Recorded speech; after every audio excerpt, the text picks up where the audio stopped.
Assalamualaikum warahmatullahi wabarakatuh. Bismillahirrahmanirrahim. Alhamdulillahi rabbil alamin.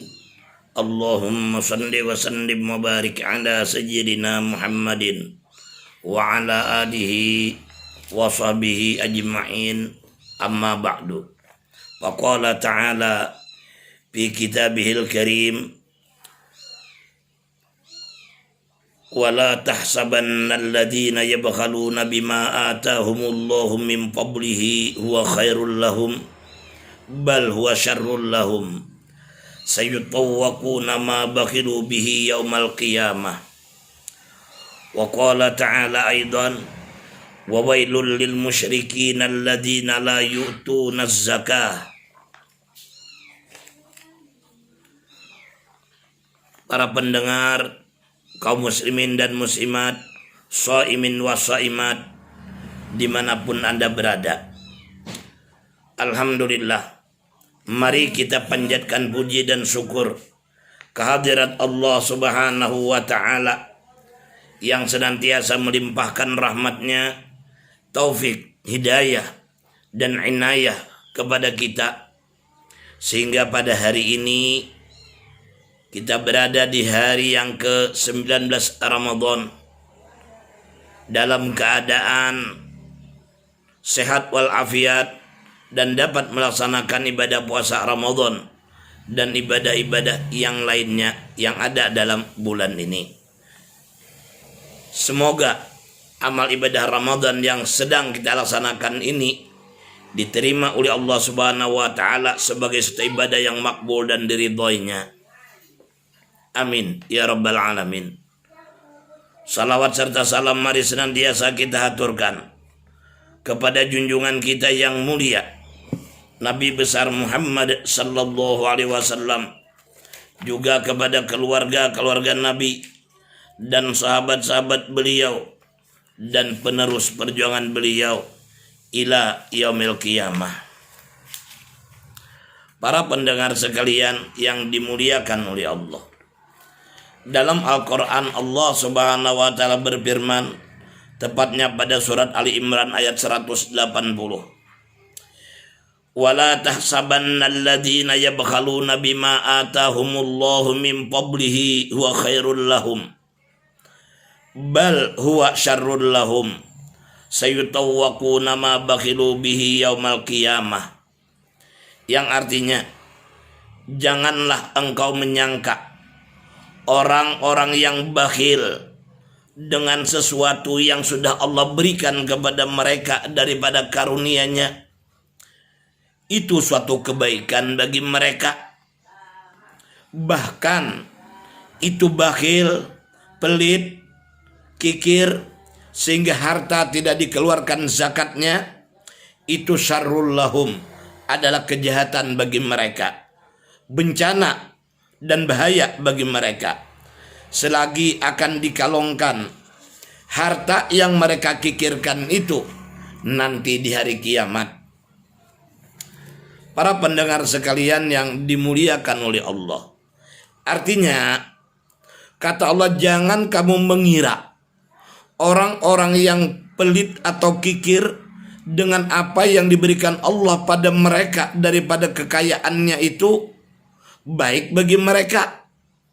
Bahkan bahaya, kejahatan, bencana bagi mereka, sebab kekayaannya itu akan dikalongkan ke leher mereka pada hari kiamat nanti. Surat Ali Imran ayat 120. Para pendengar sekalian yang dimuliakan oleh Allah, artinya kalau kita memiliki harta dan sampai nisabnya, sampai haulnya, nisab artinya hitungannya, sedangkan haul artinya kita miliki mencapai 1 tahun, maka hendaklah kita keluarkan zakatnya, ya, kita berikan kepada orang-orang yang memang mereka mustahikin, orang-orang yang berhak untuk menerima zakat. Yang ada dalam Al-Quran yaitu ada 8 golongan, ya. Nah, 8 golongan tersebut, pertama fakir. Itu orang yang tiada baginya harta dan tiada punya usaha yang halal, yang layak, yang dapat mencukupi hajatnya dan hajat orang yang dalam tanggungannya. Ibarat dia memerlukan biaya dalam sehari, cukup kalau dapat 50.000, sedangkan penghasilannya dalam sehari di bawah daripada 25.000, kadang 15.000 punya rezeki, kadang 20.000, kadang 5.000, bahkan kadang-kadang tidak ada. Nah, itu fakir. Itu berhak banget dapat zakat. Nah, termasuk ini orang-orang yang memfokuskan dirinya dalam ibadah, dalam memperjuangkan agama Allah. Seperti para ulama yang mereka tidak bekerja, para santri yang mereka hanya menuntut ilmu, tidak ada waktu untuk bekerja, berusaha, ya, sehingga waktu mereka habis tersita untuk belajar agama dan mendakwahkan agama. Ini mereka masuk dalam kategori fakir, ya, karena tidak punya usaha, tidak punya penghasilan, dan masuk juga dalam kategori pembela agama Allah atau pahlawan fi sabilillah. Ya, mereka masuk dalam fakir dan bisa juga dikategorikan sebagai fisabilillah. Nah, kemudian lagi yang kedua miskin. Itu orang yang punya harta atau punya usaha yang halal, lagi layak dengan dia, tetapi tidak mencukupi belanja dirinya dan orang yang dalam tanggungannya, ya, pada masa umur yang ghalib. Umpamanya dia memerlukan satu hari 50.000, bisa tercukupi untuk dirinya dan keluarga yang dalam tanggungannya. Sedangkan penghasilannya kadang 30.000, kadang 40.000, kurang daripada yang semestinya dapat mencukupi, yaitu 50.000, kurang daripada 50.000. Sedangkan kebutuhannya 50.000, tapi pendapatannya kadang 30, kadang 40. Ini miskin. Nah, kemudian amil dapat zakat. Siapa amil? Wal amilu man istamalahul imam. Amil itu dalam bab zakat adalah seseorang yang mendapatkan mandat penuh dari imam atau presiden. Artinya harus amil itu diangkat oleh pemerintah. Amil itu orang yang diangkat oleh pemerintah untuk mengumpulkan zakat dan mendistribusikannya, membagi-bagikannya kepada orang-orang yang berhak menerimanya. Itu amil. Jadi amil orang yang diangkat oleh pemerintah untuk mengumpulkan zakat dan mendistribusikannya kepada orang-orang yang mustahikin, orang-orang yang berhak menerima zakat. Jadi kalau macam masjid-masjid atau ranting-ranting NU yang sering membuat amil sendiri, nah hukumnya itu tidak sah, ya, itu harus dirubah. Amil itu mesti diangkat oleh pemerintah, bukan ini masjid membuat amil sendiri, ini langgar bikin amil sendiri, tidak ada iska, tidak ada diangkat oleh pemerintah, itu bukan amil, ya, itu harus dirubah. Jadi amil itu manis ca'malahul imam, itu orang yang diangkat atau mendapatkan mandat penuh dari imam, ya. Jadi macam kayak lembaga misalnya atau masjid umpamanya membuat amil sendiri, kada diiskakan, kada diangkat dari pemerintah, itu bukan amil yang dimaksud dalam bab zakat. Nah, kemudian amil itu orang yang diangkat oleh pemerintah untuk mengumpulkan zakat dan membagikannya kepada orang-orang yang berhak menerimanya. Adapun bagian amil dalam harta zakat, yaitu sekadar upah seumpama pekerjaannya jua. Jadi upah ibarat orang bekerja, tiada lebih. Maka kalau diupah mereka itu dengan lebih daripada upah seumpama orang bekerja, maka lebihnya itu batal dan wajib dikembalikan kepada orang yang mustahik, ya. Keempat, mu'allaf, yaitu orang yang baru masuk Islam sedangkan imannya belum kuat, ya. Oleh karenanya wajib diberikan zakat mereka itu agar Islamnya lebih tertanam dalam hatinya. Yang kelima, mukatab, yaitu hamba yang dijanjikan oleh tuannya untuk dimerdekakan dengan syarat membayar uang atau bayar lainnya kepada tuan, kepada tuannya. Yang keenam, warim, itu orang yang berhutang kepada orang lain, baik hutang ini untuk kepentingan umum, kepentingan agama, bahkan hutang pribadi yang dia juga sulit untuk membayarnya, selagi bukan untuk maksiat. Nah kemudian itu warim, orang yang berhutang. Ketujuh, sabilillah, itu orang yang berperang dengan sukarela demi membela agama Allah walaupun dia orang kaya. Nah ini sabilillah, orang yang berperang dengan sukarela demi membela agama Allah walaupun dia orang kaya, tetapi waktunya habis terkuras untuk membela agama Allah, tidak ada waktu untuk bekerja dan tidak mendapatkan gaji dari pemerintah. Nah ini dulu orang-orang ulama dulu mengkiaskan kepada sabilillah ini kan orang yang angkat pedang, angkat tombak, angkat senjata, angkat panah untuk membela agama Allah. Kalau untuk pada saat ini khususnya di tanah air kita, artinya langka sekali terjadi, ya jarang sekali terjadi.